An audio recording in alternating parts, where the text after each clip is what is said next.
থেকে যখন আমরা আসতেছিলাম তখন আমার রিক্সা থেকে নামায় তো পিটানো হয়।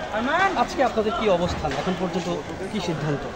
এখন পর্যন্ত সিদ্ধান্ত হলো কালকে যে হামলা হয়েছে তার জন্য তীব্র নিন্দা জানিয়ে আমরা আজকে প্রতিবাদ মিছিল করতেছি ছাত্রলীগের বিরুদ্ধে। যে দুজনকে নাকি নজরুলের ভিতর ধরে নিয়ে গেছে, হ্যাঁ আমরা এই নিয়ে কথা বলছি, পুলিশ বলছে আমাদেরকে শান্ত হইতে, তারা বিষয়টা দেখতেছে।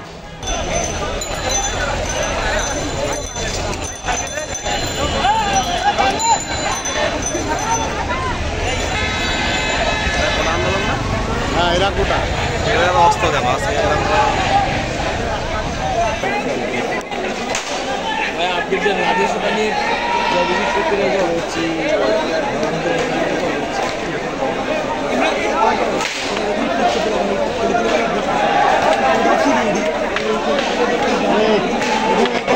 লাভ নেই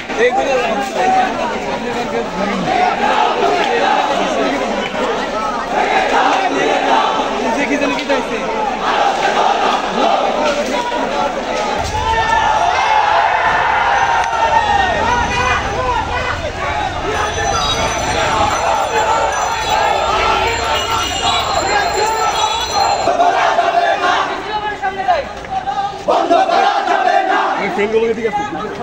বন্ধ করা যাবে না এই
Feiers!